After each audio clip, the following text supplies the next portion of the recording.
PBA, a Nebraska home game, or just a night on the town, the Courtyard Lincoln Downtown Haymarket is the place for you. Enjoy an evening at one of many restaurants or bars within a short walking distance. Business travelers at the hotel will enjoy free high-speed internet access, a 24-hour business center, and large in-room workstations. And check out the bistro, where you'll enjoy healthier food and beverage options, as well as high-tech conveniences. Book your room today at the Courtyard Lincoln Downtown Haymarket.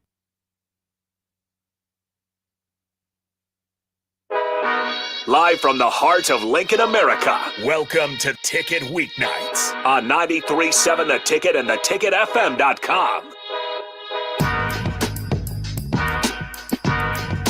Hey, what's going on? 93.7 The Ticket. This is your host here, Niko Schultz, on the track team here at the University of Nebraska. You're listening in on the Niko Project here live every single Sunday from 1 to 2 p.m. And today with me, I have a very special guest by the name of Darius Luff. If you guys have not been keeping up with the stats as of lately, you're living under a rock, because the man next to me is currently number 5 in the entire world. Yes, you heard that right. He is number 5 in the entire world in the 110 hurdles. This past week, we took a trip down to Drake University for the 114th annual anniversary of Drake Relays. He dropped a 13:25, which is the Olympic standard for Paris. So he's in for the Olympic trials, and he hit the standard. So all he has to do now is go to the USA trials, beat some of the best in the world, and go to the Olympics. Darius, how you feeling about being on the show today, man? Man, I'm glad to be back. Let's go. Let's go. Yeah, third time's a charm, man. The first time was our old show, Thomas Talk. Second time I had you in the studio, and then today, you're 0.12 faster, I think it is, 0.11 faster since the last time we talked with your PRs, man. Talk about that feeling going 13:25 yesterday.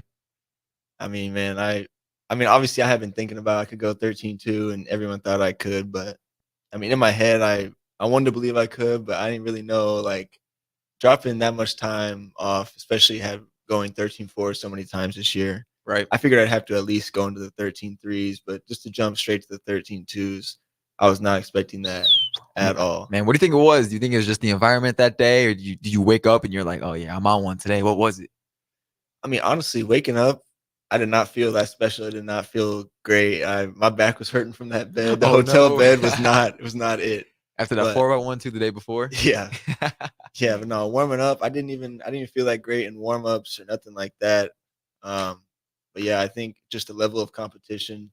I mean, you can't run against professionals and not show up. I mean, you gotta go out there and do it. So, I mean, yeah, I don't know. I think just all the training, trusting the process. Coach E has been getting me right, and we finally got the start down, and that's what we've been waiting for. I mean, my starts have been horrendous the last few weeks, so to finally get a good start was really all I needed, because my last 5 are the best part of my race. Yeah, I mean, to be consistently going 13:4s, even with the bad start. I remember on the bus yesterday, you showed me your video. And those first 4 hurdles, you just attacked them. And I was like, yo, what? Because, like, as you mentioned, I think you said that within your first, 3, you normally knock over a few, right?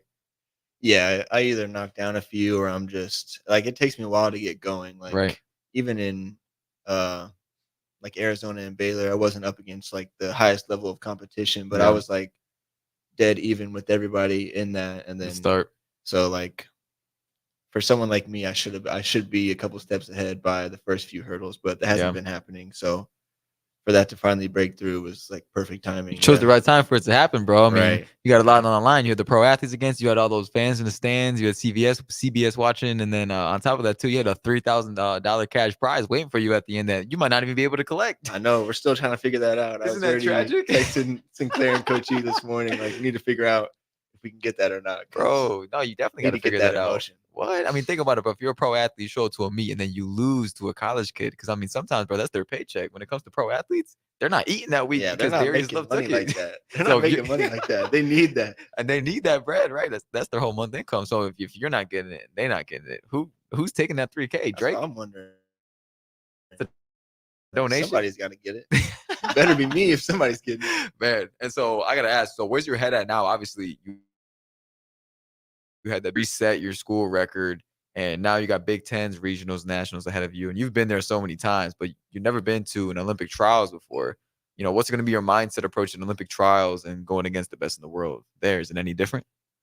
I mean, obviously the pressure is going to be a whole new type of pressure. I mean, I ran in Oregon a few times, but there's no way, nationals, it's usually pretty packed. Right. But I mean, Olympic trials, it's going to be completely like there's going to be no Sold open out. seats. It's going to be the biggest crowd I ever ran in front of. So TVs. So I'm just going to have to try to blind that out like I always do. I mean, I don't know if you know, but I'm almost blind. Like I can't see without my Really? glasses. So big crowds don't really do too much to me because I can't even really see nobody in the crowd Yeah. anyway. But I think running that 13.2 kind of just gave me a whole new kind of confidence. Like I had confidence in myself, but I didn't know I had that much in me. Yeah. And real quick, run it a little closer to the mic too. Oh, okay. Perfect. Just want to make sure everybody can hear your story. This Okay. Darius Love story is it's a good one to hear. No, listen up, man. If you want to be one of the best, if you want to hear from one of the best hurdlers in the entire world, man, listen up. So obviously you mentioned that 13.2 breakthrough. You're part blind, so you can't really see the crowd, so that doesn't affect you. I mean, really, what does though? I mean, is it just?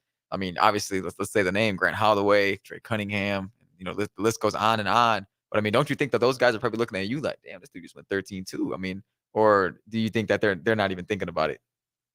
I mean, I would like to think I'm somewhat in their head, but Yeah. I mean, the U.S. is so stacked. I'm sure they're not thinking about some college kid at the moment. You know, they got bigger things to handle. But number 5 in the world, that's a statement. It is.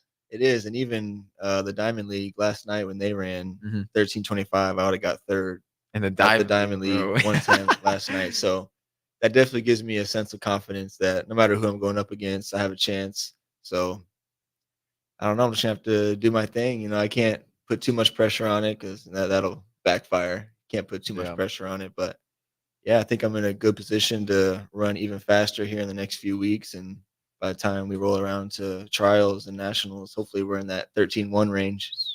13.1, 13 flat. You ever thought of the possibility of going 12.99? It's crazy to say out loud, right? Yeah. But seriously. I mean, any hurdler, I feel like their dream is to break 13 seconds. Like if you're going to be elite, you're going to have to break 13 seconds. Didn't Holloway do it? Oh, yeah. Holloway's ran 12.81. 12.81. What is that, the world record or no? World record's 12.80. 12.80. Dang. So he's probably second on time then, huh? Yeah. Yeah, he's right there. He could have broke it. 12.80. Man, so what do you think the difference is between you this season versus you last season? I mean, yeah, you ran 13.3, 13.4 last season, and you were killing it. But I mean, now, I mean, this is just a whole different level. And it almost is like, I don't know if you're racing more, but I've definitely seen you more in a lot more competitions. I feel like this year. Is that true? I mean, what do you think the difference is between last year and this year? Yeah, I mean, last year, Coach E and me, we kind of, with our training last year, we were doing a lot like less work. So like we put that initial work in, but then like around this time or even a week before this time last year, we had already kind of started shutting down and just kind of getting ready to peak. So I feel like I peaked around Big Tens outdoors, and then by the time we got to nationals outdoors, I had kind of been in my peak too long. I had lost some of that training that I needed to get through all the 10 hurdles. Yeah. And I had stopped lifting really early in the outdoor season, which I feel like is a bit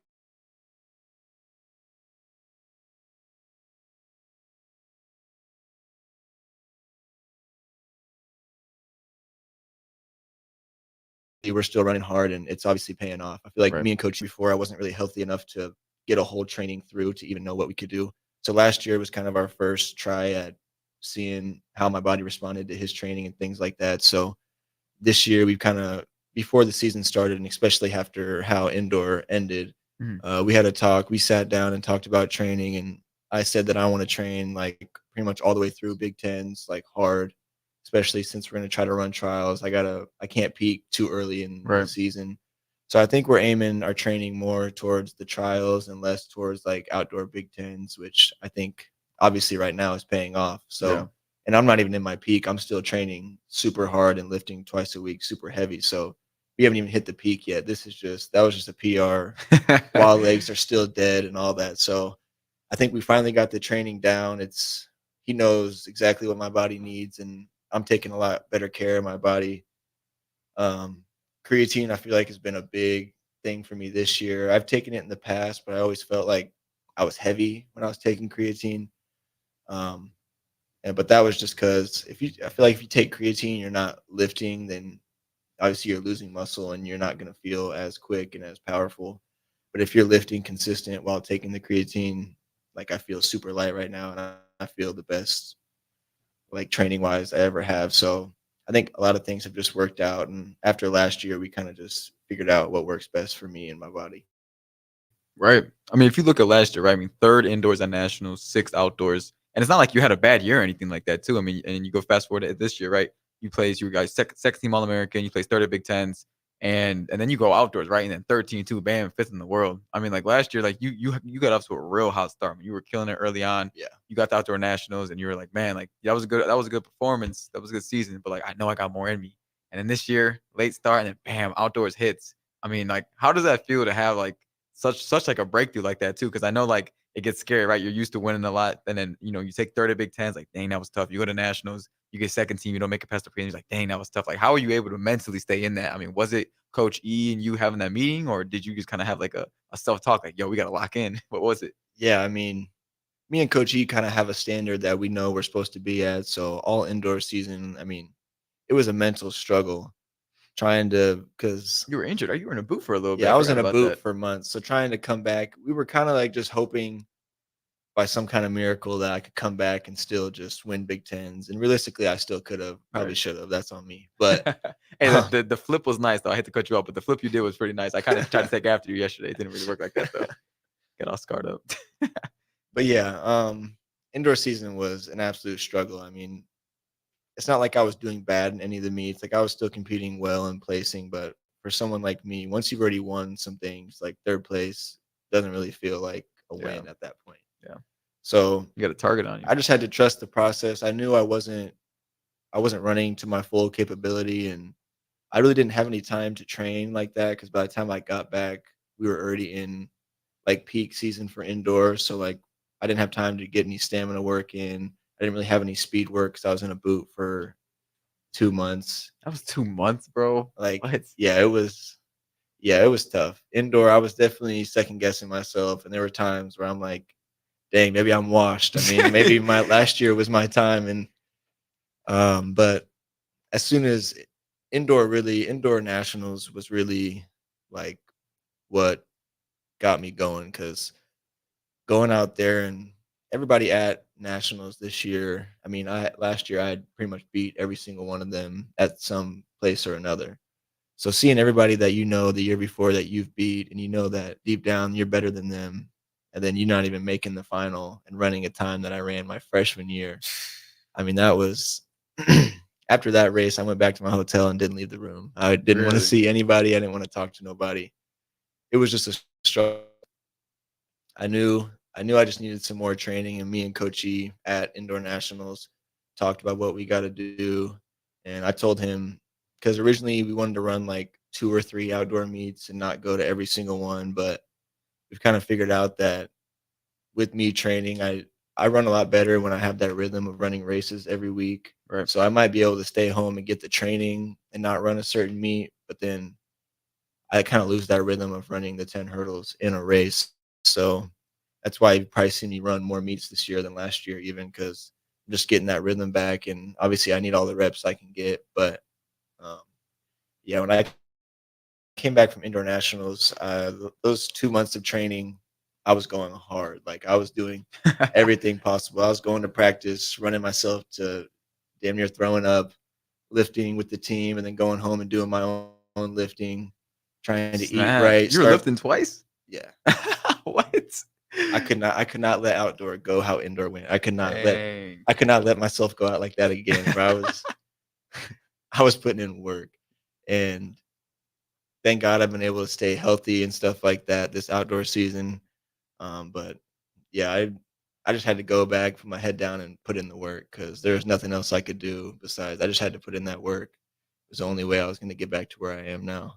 Dog, that's insane to be lifting twice a day. I know you're on the creatine, and creatine does help you recover faster, puts more blood in your muscles. But lifting twice, especially after doing hurdle practice, because that it can get technical. I mean, you guys are there for a while. I know that when I practice, it's kind of in and out some days, and like there'll be times where I walk into practice, warm up, do a whole workout, cool down, do core, and you and Coach E, Brighton, and Johanna, y'all will be there, and it's y'all still there, bro. Like you guys stay for like 2-3 hours on end. So to think you do that lifts and then do more lifting on top of that.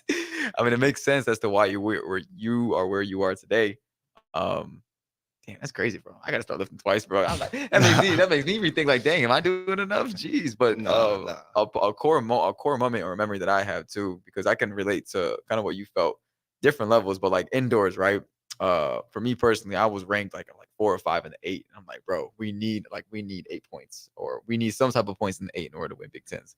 And I don't even make the final, bro. I'm like, dog, I felt so embarrassed because I ran 147. Like if I at that time literally would have won Big Tens, it was just one of those races that just got away from me. I was like, dang. And I was on the ground.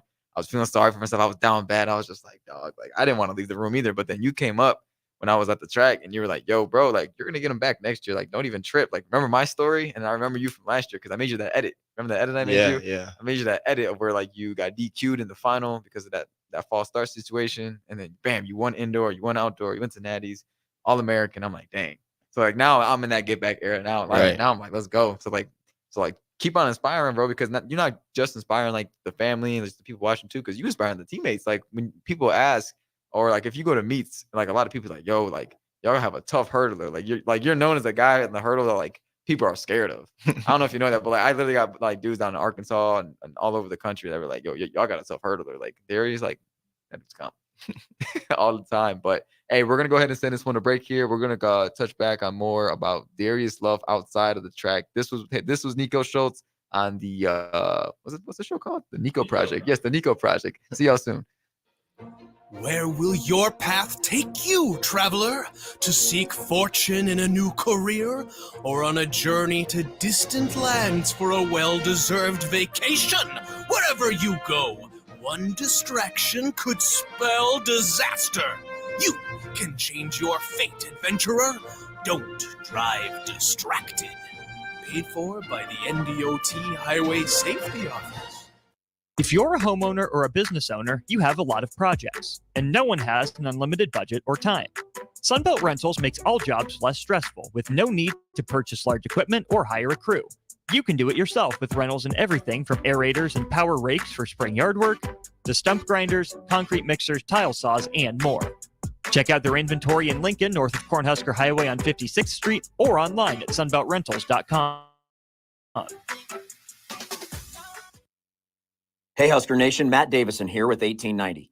It's an exciting time to be a Husker fan, and to keep that momentum going, we need your help.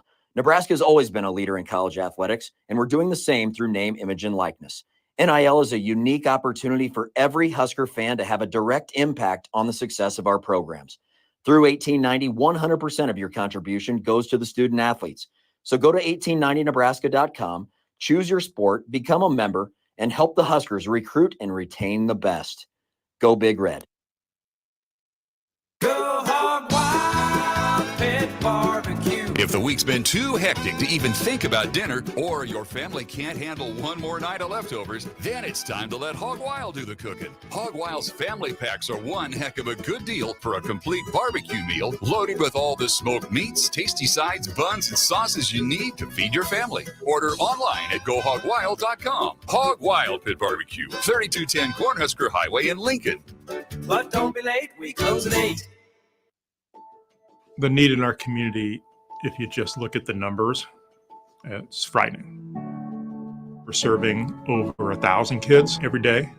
With the passion of our people, I really feel like our potential to be of even greater service to kids and families who are struggling is just unlimited.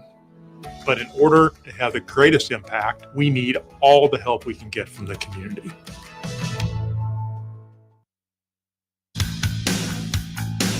NEBCO is hiring CDL drivers for Ready Mixed Concrete, Husker Concrete, and Beatrice Concrete. NEBCO offers great pay, medical and retirement benefits, paid time off, and they pay for CDL training. Apply today and start your new career with a $2,500 hiring bonus. From NEBCO's beginning in 1908, it's the employees that have formed the company's solid foundation. Start your career today. Visit nebcoinc.com. That's NEBCOINC.com. Sandhills Global is hiring. With their fast-paced, growing culture, they have hundreds of new openings in sales, marketing, traveling support, software development, web design, and more. Full-time roles offer a 4.5-day work week, along with flexible internships in most areas. Career and internship opportunities are available at our global headquarters in Lincoln, Nebraska. Find your fit today at www.sandhills.jobs.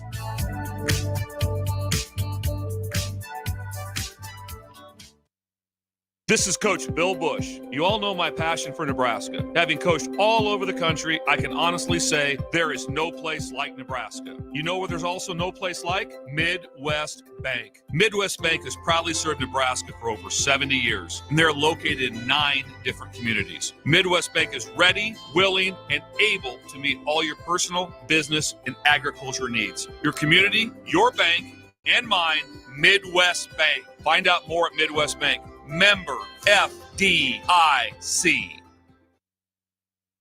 Your business runs like a well-oiled machine. It's important that your actual machines do too. Stern is here to make sure you don't have to worry about that. They provide solutions for heavy equipment and automotive fuels, lubricants, and equipment guard options. And with Stern's commitment to customer service for the past 40 years, you know you have a partner to help support your operations for years to come. Contact Roger at Stern Company by calling 1-800-477-2744 or visit them online at stern.co. Stern Company, where problems meet solvers.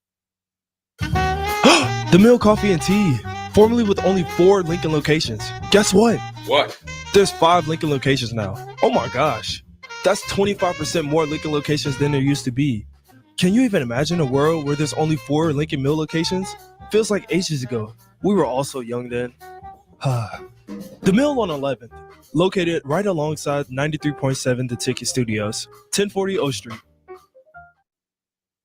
Hey guys, it's Bill Bush. Next Ag Appraisal and Realty has opened a new location in Pender, Nebraska, in addition to their office in Lincoln. The real estate world can be confusing, so why wouldn't you want an expert helping you every step of the way? If you're looking to buy or sell farmland in Nebraska, Kansas, or Iowa, give Ethan Sorensen a call today at 402-380-0432 or visit them online at nextagrealestate.com. Next Ag Appraisal and Realty with locations in Lincoln and now Pender, Nebraska.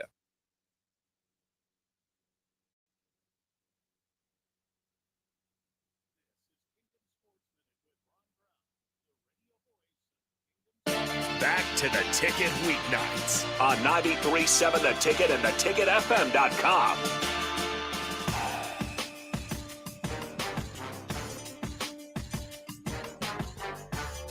Hey, welcome back, everybody. This is your host, Niko Schultz, live here with the one and only Darius Luff. This has been the Niko Project, live here every single Sunday from 1 to 2 p.m.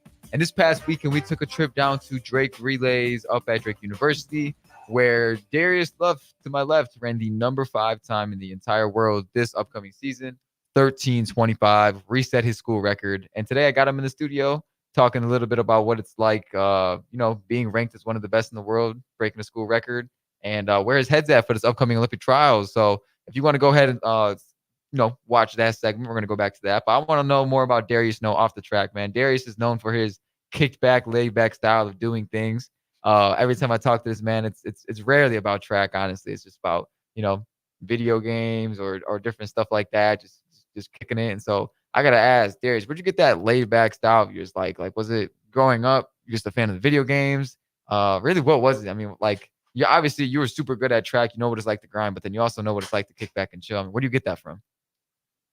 I don't know exactly where that came from. I just always played video games. I mean, I got the PS4 when it first came out when I was a kid, and Black Ops 1 and Black Ops 2 and things like that. I used to grind those games. You still play or no? Play what, Call of Duty? No, like Black Ops 1, like the old school stuff, Black Ops 1, Black Ops 2. Me and my girlfriend and her sister and her husband, when we hang out, they have Black Ops 2 on the Xbox 360, so we play zombies on there sometimes. Hey. But yeah, I haven't played the multiplayer of that game in a long time. Yeah, bro. Actually, that's like me and Nick's thing, bro. I have Xbox X, and you're able to play like cross compatibility, or you're able to like play like old school games. Right. So that's all I do is just like BO1 zombies, bro. Like the old school. When you mentioned that, like that was my entire childhood growing up. Yeah, bro. I used to play zombies a lot. I didn't even start playing multiplayer for a long time. I used to only play zombies. Me and my friend, we'd have the house phone held up to the ear like that, playing the game, talking to each other because we didn't have mics back in the day. But yeah, used to just play zombies all the time. Ain't no way, bro. I was literally live the same lifestyle, events. I was gonna ask too. So, what is your degree again in school? Criminal justice. Criminal justice. So, what you're gonna take that on right after school, or once you obviously take that pro contract, wherever that is, you're gonna try that on the side, or is it just gonna be full-time track? I don't know exactly how that's gonna work. I think Yeah. the way that'll play out will depend on how the rest of this year plays out. Really? I mean, if I go on an absolute tear, I think I'd be a lot easier to get sponsors and things like that, and make it easier to make money while I'm running track. But I don't necessarily plan on using my degree in any way as of right now. I want to run pro as long as possible, and then um, get into coaching after that. So Really, coaching? yeah. So I don't know if I'll ever use that degree, but you need a bachelor's degree to coach in college. So just kind of something I had to get, but I don't Yeah. really plan on using it. You've been no. here for 5. That wouldn't be a master's. How long is the master's program for? I don't know. I think you have to get your bachelor's and then go into like grad school. Oh yeah. And do 2 years. Like that's what Johanna's doing right now. Yeah. Hey man, get She's some in more eligibility, bro. I've used it all. Dang it! I didn't red shirt or nothing. I just used it all right away. I gotta ask, why didn't you? I mean, obviously you banked on having a successful season, but I mean, like, didn't it sound enticing when they're like, "Hey man, register, come on, stay another year." Coming, it would have been great. I mean, another year of D Love tearing it up on the track, getting more Big Ten rings. Why don't you want to take that opportunity? I mean, thinking about it now, after how indoor went, I mean, during indoor, I was like, dang, maybe I should have done it. Like, maybe I made the wrong choice. But yeah, I mean, everything happens for a reason. So having outdoor turn out the way it is so far, I don't think it would have been worth it. And that was kind of my reasoning when that conversation came up. Because I mean, after last year, I had my best year ever. And track is like when you're in your prime, you have a very small window. And if I was to take a year off, who knows if after this year if I'm going to be getting any faster or anything like that. So I just didn't feel like it was worth it to take a chance on like just training and trying to make the trials, because if I wasn't running college meets, who knows if I'd be running anywhere near as fast as I am right now. So I just didn't see the point. And you know me, I don't want to be in school for another year. I'm trying to graduate and get out of here. Because what are you, 22, 23? Yeah, 23. 23. Yeah. Dang, bro. You're about to be gone. Real life. Does that scare you at all or no? Because I mean, you've been stuck in like a system. You really think about your entire life from middle school, high school, up until college. I mean, what's your day-to-day gonna look like, bro? Because let's say put you in the best case scenario, you go on an absolute tear this outdoor season, get a contract, you're living good, bro. The paychecks are nice. I mean, you're just training full time. Like, what do your days even look like at that point? That's kind of what I'm wondering too. I don't know how that works at all. I have no idea what's going to happen next year. I mean, obviously I'll still be running track, but I don't know what the money situation is going to look like. Yeah. I don't know if I'm going to have to go get a part-time job somewhere Oh, and work. snap. I don't know how any of that's going to work. I'm kind of in territory I've never been around. So Bro's gonna become an influencer. not with my 100 followers on TikTok. Hey man, for anybody that watches, please go follow my man Darius Love, bro. His TikTok and social media are now astronomical. I was laughing with him on the bus yesterday because we're looking. He's like, "Hey, how's this edit, man?" And like the edit was good, but I'm looking at his page. He follows like 400 people and has like 100 followers, and he's literally one of the best hurdlers in the world. I'm like, bro, like you're more qualified than anybody in this entire school to be like posting on social media about like being successful at track. And like, I get it, you don't try because you don't even care about it, but bro, there's so much money to be made because there's some people who are like bringing in bread who are nowhere near as fast as you, bro. Dude, that's the frustrating thing about That's it. what I'm saying. It's When I be on TikTok, I be seeing these people's accounts that talk about track, and bro, half the people that are famous for track and field on social media are Division II athletes that should not be. Nothing against Division II athletes. y'all are doing your thing. But if a hurdler is running mid 14 seconds trying to give people advice on how to be a good hurdler, I mean, you're listening to the wrong guy. I mean, bro, you run 13-2. Anything you say about hurdles has to resonate with people, bro. But I mean, if you're not putting out content out there, it's just funny, bro, because I'm looking and I'm like seeing like literally pictures you posted up behind a hurdle. And if I'm just a random person on TikTok, I see this guy, I see Darius posted up on a hurdle and like 2 likes on the photo. 2 likes, 100 follows, and I'm like, man, this guy's rolled. That's the thing. You see me, you don't think I'm a 1325 hurdler. It's like I don't want to post every time I post. I don't want to post with all my credentials because people probably think I'm lying. Like if I saw somebody posting like that, I'd be like, no way.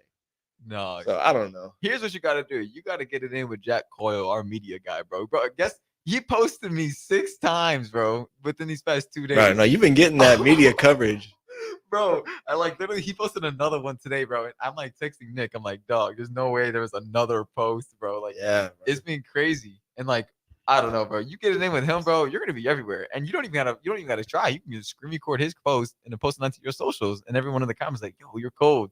But if you're just posting your media day pics, bro, I can help you. I can get you there, dog. You just gotta want it. I'm so serious. I've been trying to I be telling like most people who are like insane at sports, like, bro, y'all can make it. But hey, to each his own. But going back to what you were talking about too, like the money situation in track, because that's a big controversy right now. I mean, obviously, well, I don't know if you saw this, but each Olympian is going to get $50,000, the gold medalist, if they win, right? And so after taxes, I think it's like 37 to 38,000. And so, just like the way that the Olympics is set up, the Olympic Committee, I mean, they're bringing in billions every 4 years. I think the numbers around like $7, $8, or $9 billion, right? And the Olympians and the pro athletes that train so hard for this. I mean, you even mentioned too, like you're one of the best hurdlers in the world, and you're talking about having to get a part-time job because you obviously can't go full-time within your field. Right. I mean, what are your thoughts on pro athletes just absolutely getting snubbed when it comes to their paychecks and not getting paid enough? I mean, what do you see any like solution in the future to somehow getting athletes paid? Like, what's your 2 cents on this whole situation? I don't know. Track is so tough because track is really one of the only professional sports that you're going to make less money than you would going to work a job. Exactly. Like any other sport you go professional in, if you hear you're a professional athlete, you're thinking, oh, they got money. But track is completely opposite. Yeah, you're broke. The thing is, most sports, there's not as many people that are like at the caliber that could run professional. Track has 300 people in each event that are like solid. Like there's just so many people that I don't know how you could ever pay or like make it to where everyone running professional track is making good money.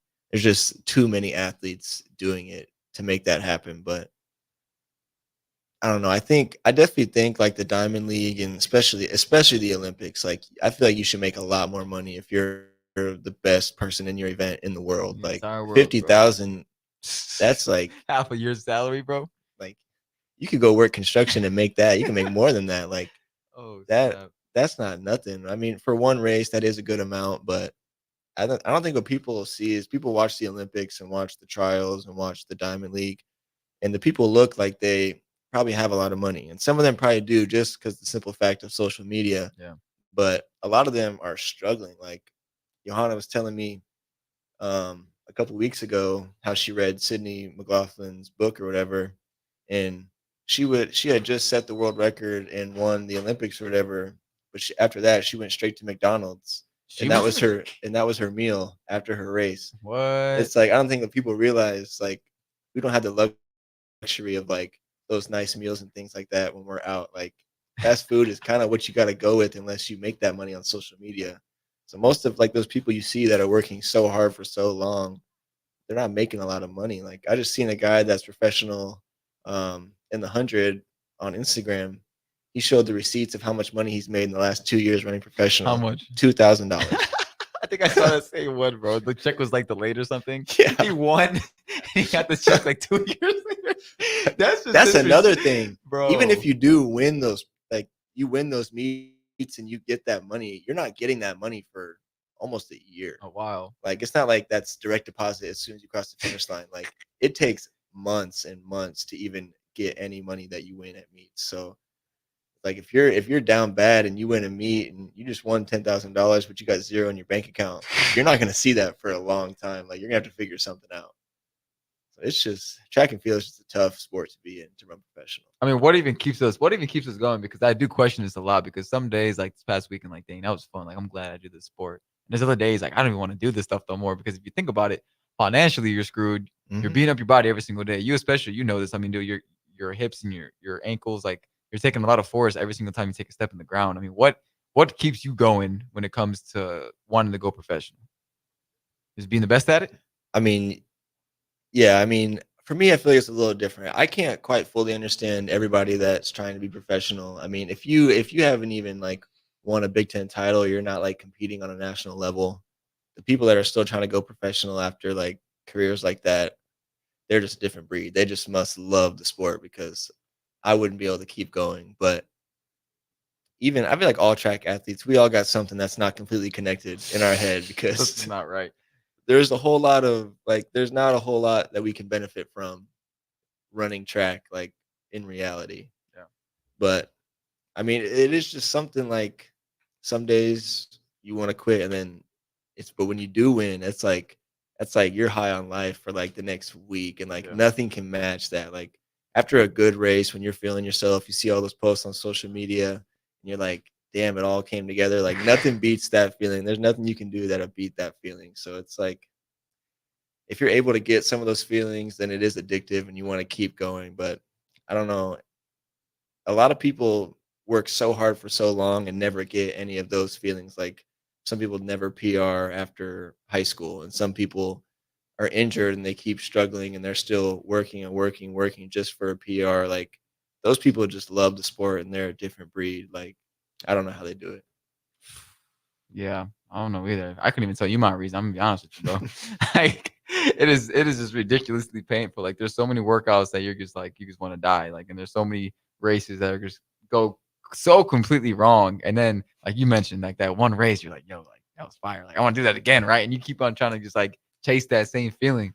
And then let's say you become one of the best, and the next thing you know, you get a pro contract. You want to meet, let's say this was Drake Reed. Let's say you were pro, for example, right? And you had that 3,000. Let's go 3,000, bro. That check's not going to hit until 2025, Yeah, bro. it's gonna be a while. January 2025, bro. And so, how do you live from what's the date? It's like April to January.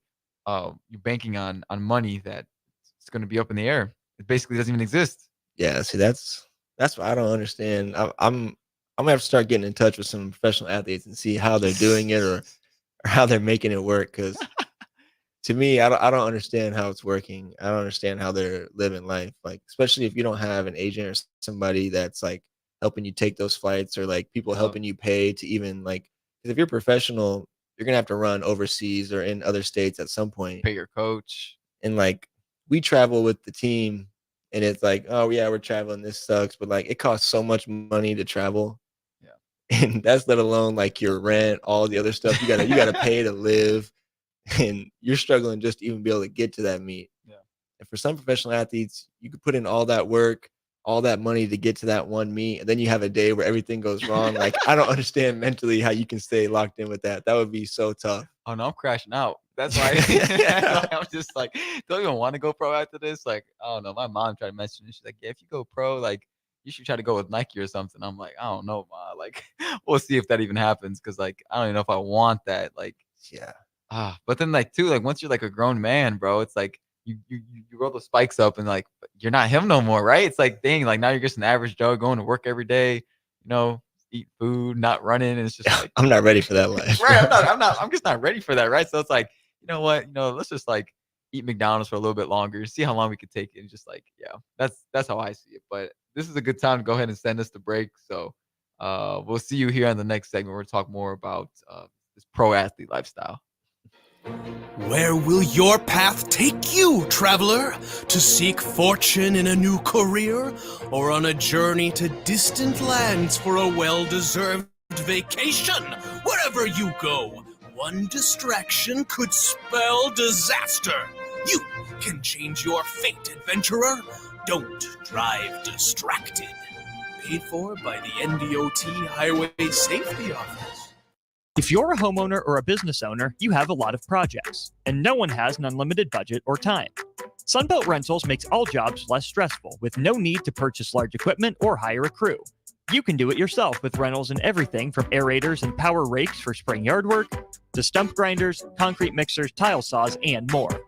Check out their inventory in Lincoln, north of Cornhusker Highway on 56th Street, or online at sunbeltrentals.com. Hey, Husker Nation. Matt Davison here with 1890. It's an exciting time to be a Husker fan, and to keep that momentum going, we need your help. Nebraska's always been a leader in college athletics, and we're doing the same through name, image, and likeness. NIL is a unique opportunity for every Husker fan to have a direct impact on the success of our programs. Through 1890, 100% of your contribution goes to the student athletes. So go to 1890nebraska.com, choose your sport, become a member, and help the Huskers recruit and retain the best. Go Big Red. Go If the week's been too hectic to even think about dinner, or your family can't handle one more night of leftovers, then it's time to let Hog Wild do the cooking. Hog Wild's family packs are one heck of a good deal for a complete barbecue meal loaded with all the smoked meats, tasty sides, buns, and sauces you need to feed your family. Order online at GoHogWild.com. Hog Wild Pit Barbecue, 3210 Cornhusker Highway in Lincoln. But don't be late, we close at 8. The need in our community, if you just look at the numbers, it's frightening. We're serving over 1,000 kids every day. With the passion of our people, I really feel like our potential to be of even greater service to kids and families who are struggling is just unlimited. But in order to have the greatest impact, we need all the help we can get from the community.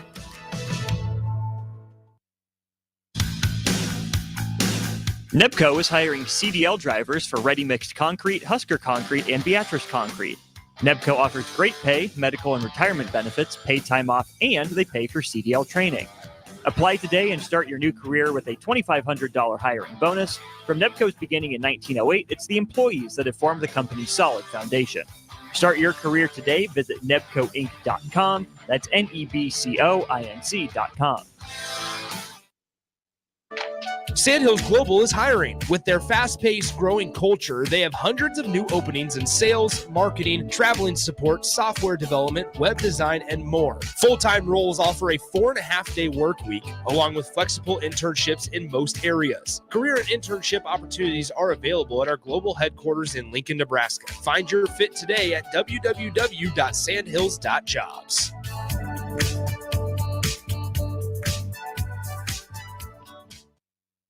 This is Coach Bill Bush. You all know my passion for Nebraska. Having coached all over the country, I can honestly say there is no place like Nebraska. You know where there's also no place like? Midwest Bank. Midwest Bank has proudly served Nebraska for over 70 years, and they're located in 9 different communities. Midwest Bank is ready, willing, and able to meet all your personal, business, and agriculture needs. Your community, your bank, and mine, Midwest Bank. Find out more at Midwest Bank. Member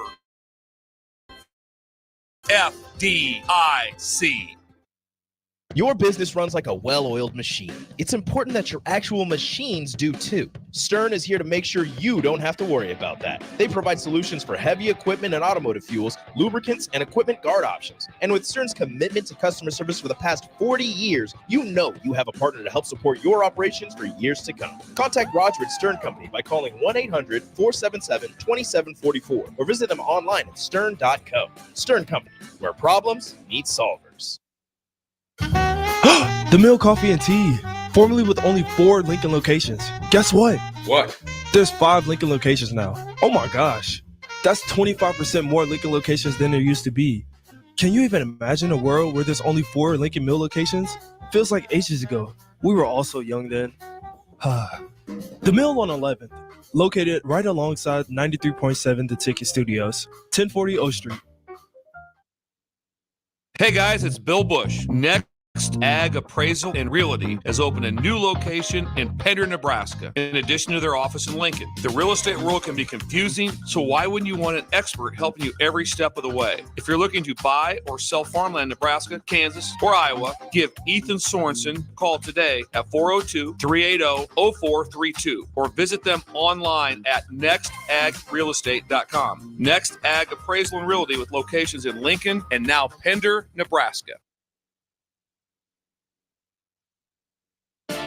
Back to the Ticket weeknights on 93.7 The Ticket and theticketfm.com.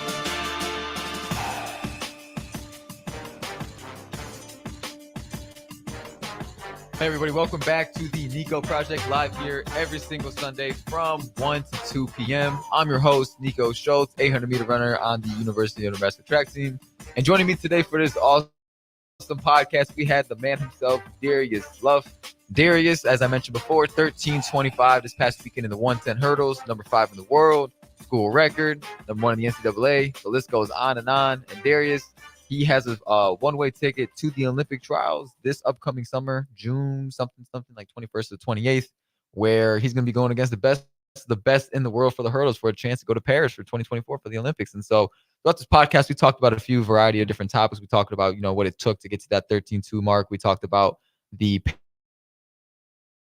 paychecks of professional track and field athletes, about how we're definitely on the bottom end of the spectrum when it comes to getting paid, unfortunately. And it's very tough.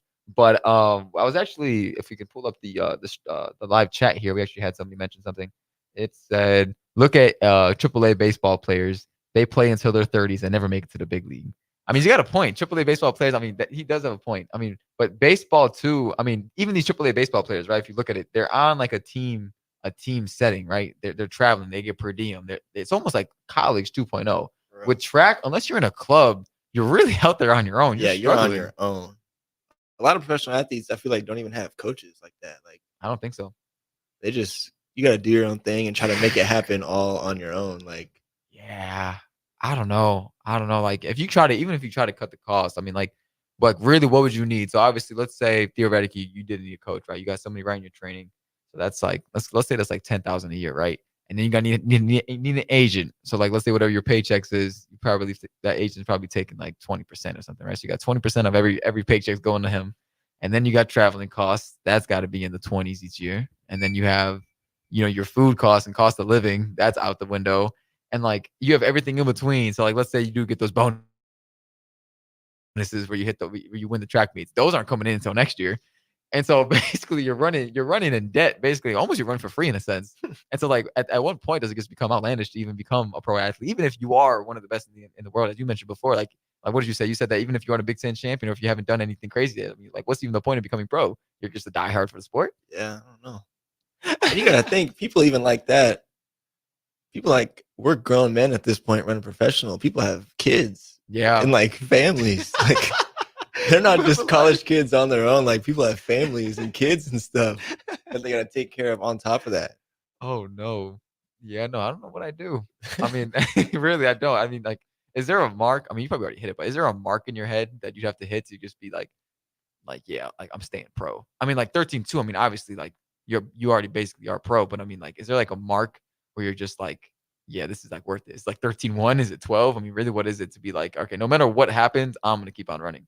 Yeah, I mean, kind of in my head this year, the mark was kind of like 13-2 to know, like, all right, like you at least have a future. Because like 13-2, you may not win everything, but you're placing at least top Making 5 every in time. every meet.